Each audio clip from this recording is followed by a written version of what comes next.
Welcome back to the channel. आज हम एक बहुत ही सिंपल 10 मिनट का योगा फ्लो प्रैक्टिस करने वाले हैं जो कि बिगनर्स फ्रेंडली है। सबसे पहले एक योगा मैट में कंफर्टेबली अच्छे से सुखासना में बैठ जाइए। यहाँ पे आप सबसे पहला प्राइमरी काम अपने ब्रेथ के अवेयरनेस पे करेंगे। डीप इनहेलेशन और डीप एक्सहेलेशन। हर इनहेलेशन और एक्सहेलेशन के साथ आप ब्रेथ को फील करने की कोशिश कर रहे हैं। इससे आप अपने बॉडी की एनर्जी को राइट वे में यूटिलाइज कर रहे हैं ताकि जब आप प्रैक्टिस स्टार्ट करें आपको एनर्जेटिक फील हो। और इसी के साथ आप हाथ को हथेली को इंटरलॉक करके बॉडी के सामने लाएंगे और फिर कुछ शोल्डर रोटेशंस प्रैक्टिस करेंगे, क्लॉकवाइज और एंटी क्लॉकवाइज दोनों डायरेक्शंस में।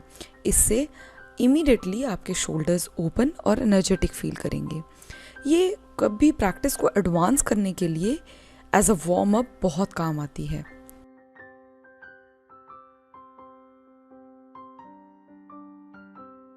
और यहाँ पे आप देखेंगे कि मैं अपने आर्म्स को ओपन कर रही हूँ। इससे शोल्डर में मोबिलिटी इंक्रीज होती है और बहुत ही अच्छे से आर्म्स में वार्म अप क्रिएट होता है। और इसी के साथ हम मैट के पहले की तरफ आके खड़े हो जाएंगे और धीरे धीरे हम इस फ्लो को प्रैक्टिस करना स्टार्ट करेंगे, जिसके लिए सबसे पहले मैं कुछ फीट स्ट्रेचेस प्रैक्टिस कर रही हूँ जिससे कि मेरे फीट में अच्छे से ब्लड सर्कुलेशन हो और अच्छे से वार्म अप भी हो जाए। और इसी के साथ इनहेल करते हुए हाथ को ऊपर लेके जाएंगे और एक्सहेल करते वक्त बहुत ही कंट्रोल के साथ बॉडी के पास में पाम्स को स्प्रेड करेंगे। और ठीक इसी तरह फिर इनहेल करेंगे और एक्सहेल करेंगे नीचे। और इस पूरी प्रैक्टिस के दौरान ध्यान रखें कि टेल बोन टक्ड इन रहे और आप बिल्कुल भी न्यूट्रल कर्व में रहें स्पाइन के। और इसी के साथ हम धीरे धीरे एक जेंटल स्क्वाट पोजीशन में आएंगे। ध्यान रखें कि आप नी में बहुत ज़्यादा स्ट्रेन ना डालें। और जैसे कि हमने पहले प्रैक्टिस किया, अब हम नीज को बेंड करके स्क्वाट पोजीशन में भी प्रैक्टिस करेंगे। ये एक वेरिएशन है चेयर पोज का जो कि आपको बहुत ही हेल्प करता है स्ट्रॉन्ग लेग्स, स्ट्रॉन्ग फाउंडेशन के लिए। और यहाँ पे 1 मिनट के लिए एक रेस्ट लीजिए और ब्रीथ कीजिए। इसी के साथ हम ताड़ासना प्रैक्टिस करेंगे। इनहेल करने के साथ हाथों की हथेली को सर के ऊपर ले जाएंगे इंटरलॉक करके और हम बॉडी का वेट ग्रेजुअली आगे की तरफ शिफ्ट करेंगे। और ध्यान रखें कि आपका जो विजन है वो एक पॉइंटेड पे होना चाहिए। इससे आपको बैलेंस में मदद मिलेगी। और ध्यान रखें जब आप अपना वेट को अपलिफ्ट करें, आप बहुत ज़्यादा एकदम से हाई ना जाए, इससे आपके गिरने के चांसेस रहते हैं। और इसी के साथ हम कुछ लिटरल स्ट्रेचेस यानी कि साइड स्ट्रेचेस भी प्रैक्टिस करेंगे। हर एक्सहेलेशन के साथ बेंड करेंगे और इनहेलेशन के साथ वापस आएंगे। और हमेशा दोनों तरफ प्रैक्टिस करना बहुत ही इंपॉर्टेंट है। और इसी के साथ अब हम फिंगर्स को इंटरलॉक करेंगे बॉडी के सामने और पाम्स को हेड के ऊपर लेके जाएंगे और अच्छे से स्प्रेड आउट करेंगे ताकि हमारी हाथ की हथेलियाँ, शोल्डर्स, ट्राइसेप्स, बाइसेप्स, शोल्डर्स, हमारा अपर स्पाइन बहुत अच्छे से वार्म अप हो जाए। और इसी स्टांस के साथ हम साइड स्ट्रेचेस भी प्रैक्टिस करेंगे। याद रखें एक्सहेल के वक्त साइड बेंड और इनहेल के साथ वापस। और अभी फिर से हम योगा मैट के सामने की तरफ वापस आएंगे और अब हम ये राइट टू लेफ्ट क्या है फॉरवर्ड फोल्ड प्रैक्टिस कर रहे हैं। ये बहुत ही फ़ायदेमंद है डी स्ट्रेस करने के लिए। यहाँ पे मैंने अपने नीज को स्लाइटली बेंड रखा है। इससे फॉरवर्ड फोल्ड डीप होता है और हैमस्ट्रिंग्स में इंजरीज के चांसेस भी कम रहते हैं। और इसी के साथ हथेली को फीट के बिल्कुल पैरेलल में रखेंगे और हम धीरे से एक पैर को बाएं की तरफ लेके जाएंगे और दूसरे फीट और नी को एक वन लाइन में रखेंगे और बैक लेग को स्ट्रेच करेंगे। यहाँ पे हम अंजनासना प्रैक्टिस कर रहे हैं। यहाँ पे स्टैंस का सही होना बहुत ज़रूरी है, हिप्स का स्क्वायर होना ज़रूरी है जिससे कि इंजरी ना हो। और ये बहुत ही एक अमेजिंग स्ट्रेच है आपके हैमस्ट्रिंग्स और हिप्स के लिए। और हम वापस आएंगे उसी पोजीशन में और यहाँ पे हाफ वज्रासना और एक पैर आप जैसा कि देख रहे हैं बॉडी के सामने स्प्रेड आउट है। फिर से अंजनासना वापस आएंगे और इस टाइम पे हम इनहेल करने के साथ धीरे धीरे अपने दोनों हाथ को सर के ऊपर लेके जाएंगे। इससे बहुत ही डीप प्रैक्टिस होती है। सिमिलरली हम यहाँ पे रेस्ट करेंगे और फिर राइट पैर को फोल्ड करेंगे और इस टाइम पे अब मैं अपने लेफ़्ट पैर को आगे लेके जा रही हूँ, यानी कि आपने जो सब कुछ अभी राइट साइड से प्रैक्टिस किया वही सेम चीज़ मैं लेफ़्ट साइड से करने वाली हूँ। इससे क्या होगा कि दोनों साइड में बहुत अच्छा संतुलन बना रहेगा। और याद रखें, through out the practice breathing करना बहुत ही इम्पॉर्टेंट है। जैसे कि आप देख रहे हैं कि हर बार मैं हिप्स को स्क्वायर रखने की कोशिश कर रही हूँ और नी और फीट को इन अ लाइन रखने की कोशिश कर रही हूँ। और सिमिलरली इनहेल के साथ हाथ ऊपर और वहाँ पे पोज को होल्ड करते हुए हम ब्रीथ करेंगे। ब्रीथ करना बहुत ही इंपॉर्टेंट है। और gradually hands down with acceleration.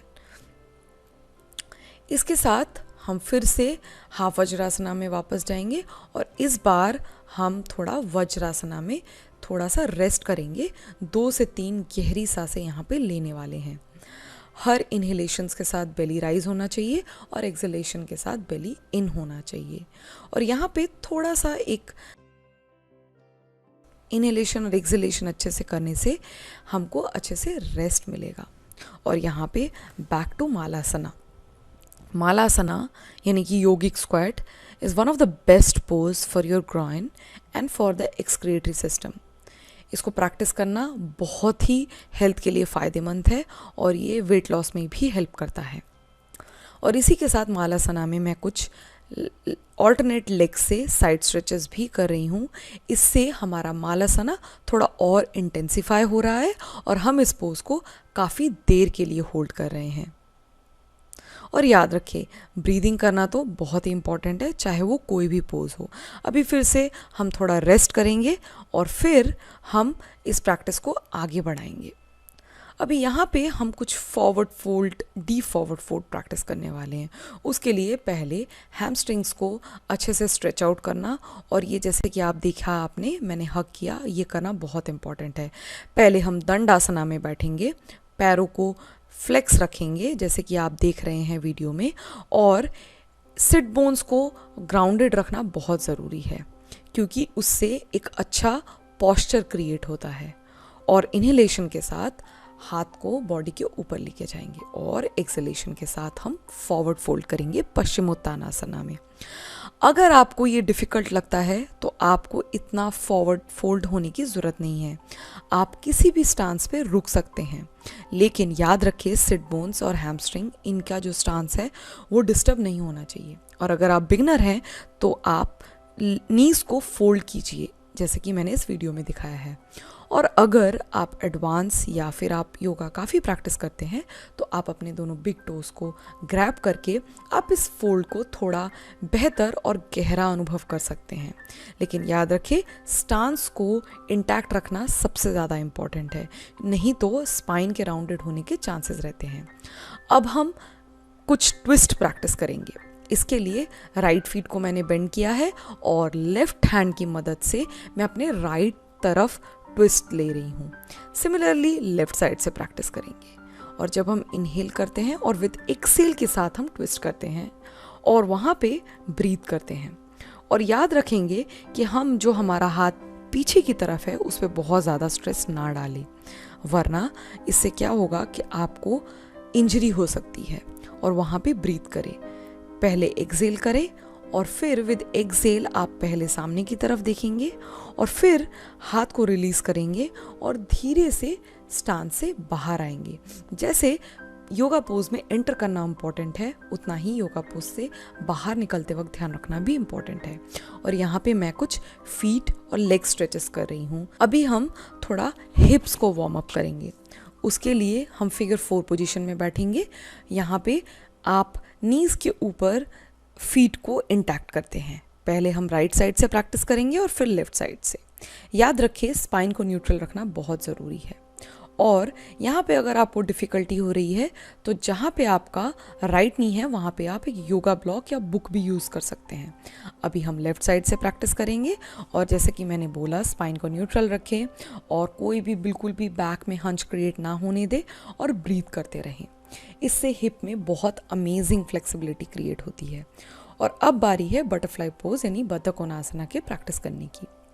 अगर आपके हिप्स में फ्लेक्सिबिलिटी नहीं है तो आप अपने दोनों पैरों को बॉडी अपने ग्रॉइन से काफ़ी दूर रख सकते हैं और जैसे जैसे आप प्रैक्टिस करेंगे आप अनुभव करेंगे over a period of time आपकी फ्लेक्सिबिलिटी इंक्रीज होगी और आप अपने दोनों फीट को अच्छे से पकड़ के रखें और बहुत कंट्रोल्ड ब्रेथ के साथ बटरफ्लाई प्रैक्टिस करें।